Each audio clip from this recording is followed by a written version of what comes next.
Olha, eu vou abrir o meu coração para vocês nesse vídeo. Quando a gente que é arquiteto, a gente faz projeto para os clientes, a gente consegue orientar tudo com muita clareza, baseado nas preferências dos clientes. Então, qual item que ele vai escolher, o que é bom para ele, o que não é. Mas quando é a nossa casa, o bicho pega. A gente pensa em todas as possibilidades e tem horas que a gente precisa fazer o contrário. A gente precisa começar pensando pelos itens que a gente não teria. Então, eu listei aqui 7 coisas que eu não colocaria no projeto, na decoração ou na obra da minha casa.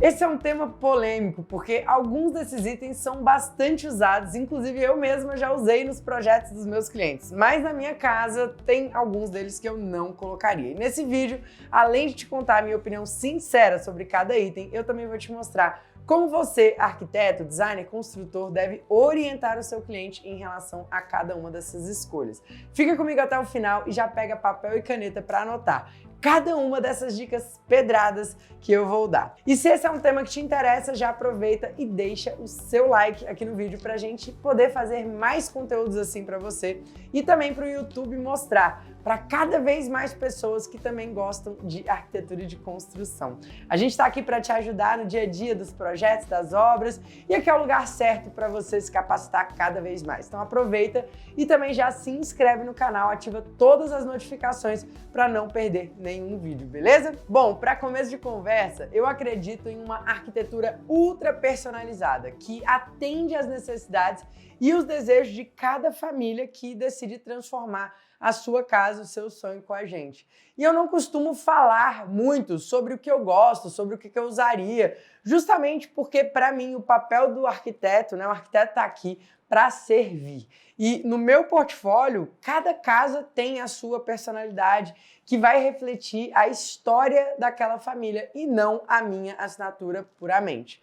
Mas chegou a hora de eu contar o que eu definitivamente não faria na minha casa, tanto do ponto de vista pessoal quanto do ponto de vista técnico. Eu definitivamente não usaria vários revestimentos diferentes na minha casa. Sabe quando a sala tem um revestimento, a cozinha tem outro, cada banheira de um jeito? Eu não faria isso na minha casa de jeito nenhum. Para mim, uma casa assim fica parecendo um showroom de decoração e perde o sentido, perde a unidade. E vai acabar fazendo as pessoas enjoarem em pouco tempo. Então você que é arquiteto, você precisa se atentar para não levar os seus clientes nessa furada, porque no contexto geral isso vai se tornar cansativo no dia a dia. Então são muitos estímulos. Então escolha revestimentos que sejam mais duráveis, que sejam atemporais e que conversem entre um ambiente e o outro, criando uma unidade. A beleza está nos detalhes, então a gente precisa pensar em cada ambiente para que faça sentido como um todo, para que seja um conjunto harmônico. Outra coisa que eu defendo bastante, que definitivamente eu não colocaria na minha casa, é uma decoração sem sentido. O que eu quero dizer com isso? Sabe aquela decoração que tá na moda ou que tá na promoção,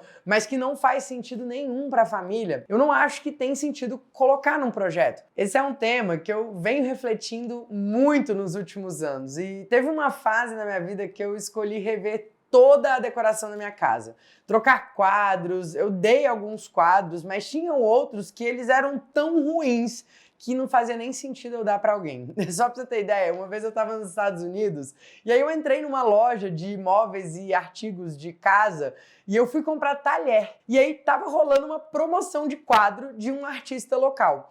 Eu não fui lá para comprar quadros, mas eu dei uma olhada no Google ali, vi que o artista era famoso e aí eu decidi aproveitar a promoção e ainda levar 2 quadros dele.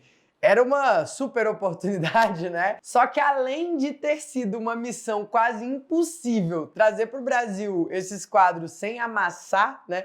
Eu ainda paguei quase R$1.000 para fazer as molduras e esses quadros ficaram na parede da minha casa por um tempão. E eu vou falar a verdade para você, eles eram feios, mas feios de verdade.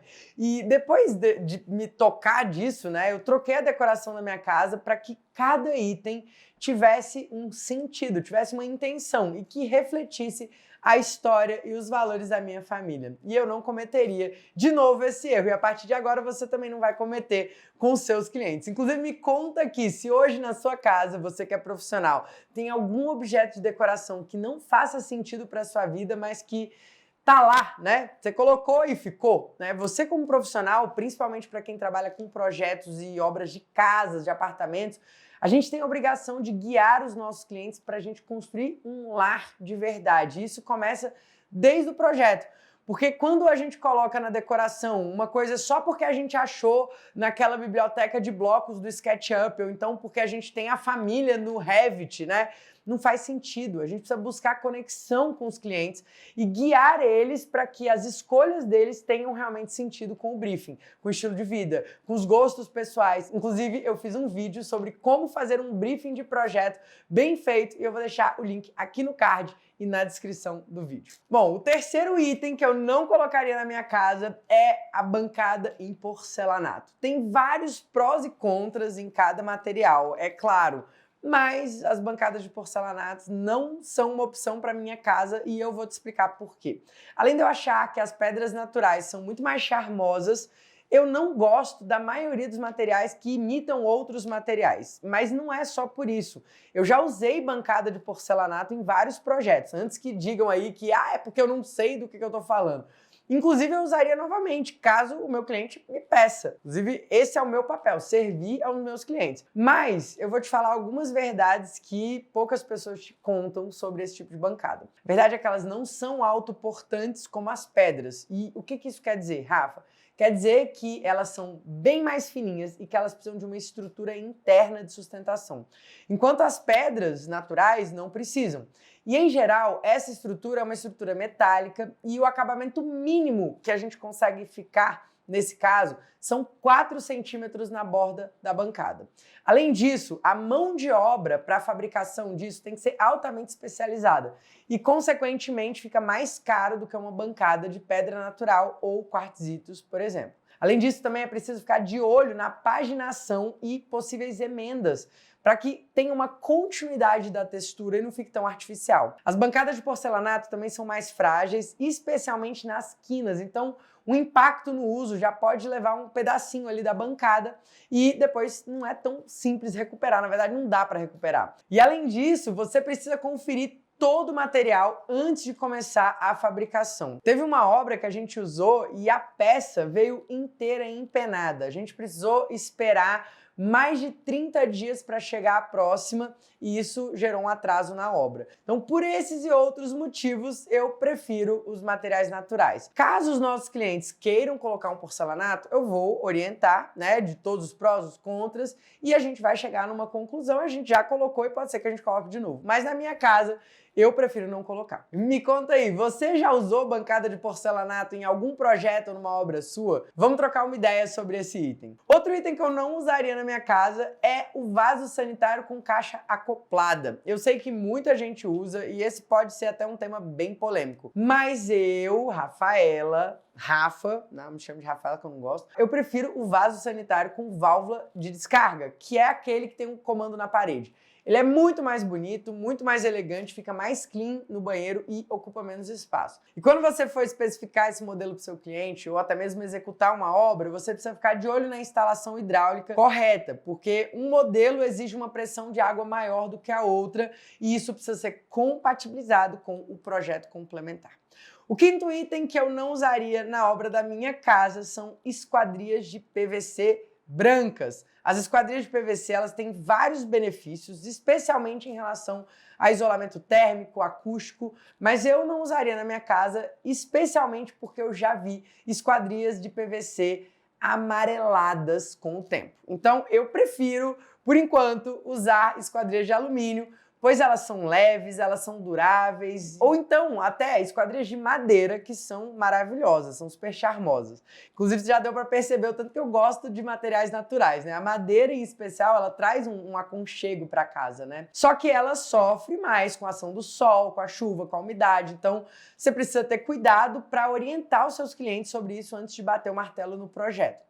O sexto item que eu não faria na minha casa é um item que eu reforço muito com os meus clientes e também com os meus alunos. alunos da certificação Método Bora e muitas vezes é negligenciado por profissionais. Então já anota aí para você não esquecer, porque esse item é fundamental e não só na fase de obra, mas na etapa de elaboração do projeto. Eu não faria um projeto sem laudo de sondagem. Tem muita gente que esquece, muita gente que só pede o laudo na hora de fazer o projeto de fundação, mas o ideal é pedir o laudo de sondagem antes de começar o projeto de arquitetura.